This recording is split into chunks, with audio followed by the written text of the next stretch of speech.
Do I have your permission to film you today? You do. And would you please state your name? My name is Jeff Cherry. And you're running for Congress against Ron Paul? I am indeed. Texas 14th Congressional District as a Republican. And what is your position on the Tea Party today? I think the Tea Parties in general are fine. I just am upset with the fact that this has turned into more of a libertarian rally than it has been to be upset about what has taken place with the Obama taxation policy.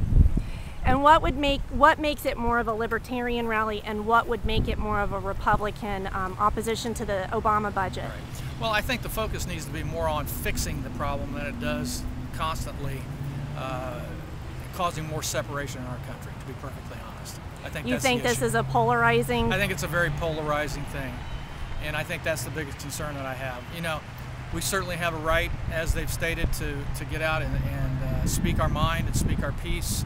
It's part of what makes America great, but at the same time, when we continue to polarize, we're unable to come together, and we're not going to move forward like people want us to move. And I really have a difficult time with the idea that so many people who are conservative do not understand really what a man like Ron Paul stands for. And yes, fiscally conservative, but there are so many issues that are off the chart on the liberal side of things. And he is not being challenged on those things. What were you hoping people would discuss today as in protest? I really thought we would focus more on the idea of, yeah, let's talk about this $2.5 trillion budget that was passed, the $11 trillion that we have expanded our government to, and say, okay, how are we going to take back Congress? What kind of things do we need to do at the grassroots level to make sure that people are heard, but heard in a logical and a reasonable manner? And I don't think this type of environment really breeds that kind of thing.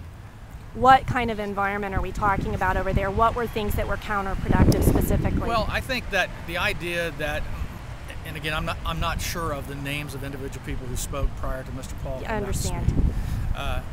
But by casting aspersions basically on basically both political parties, okay, and I think that's really what I heard more than anything else, was the idea then that our system doesn't work, and that really what we're working towards is a third-party system. And I think, again, that is something that if you look around the world, third and fourth-party systems do not work, okay?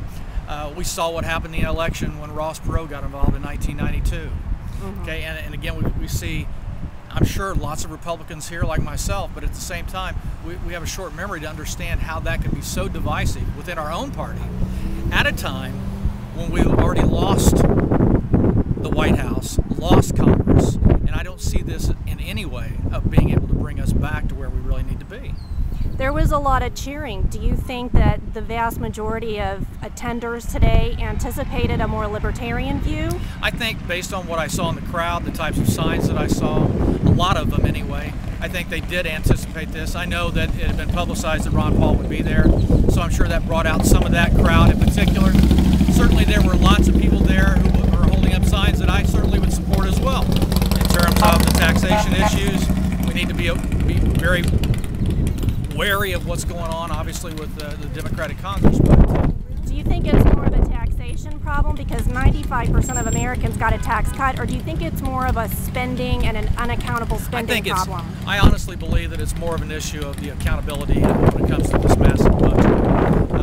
You know, everyone's concerned about the Bush tax cuts being ended, of course, and then the potential for the taxation to rise. I think that's a big concern, but I think the bigger concern has to do with the fact that this huge budget that was just passed and what's going to be the trickle-down effect and the long-term effect of that. I think that's the main reason why these Tea Parties have sprouted. Okay, thank you very much for your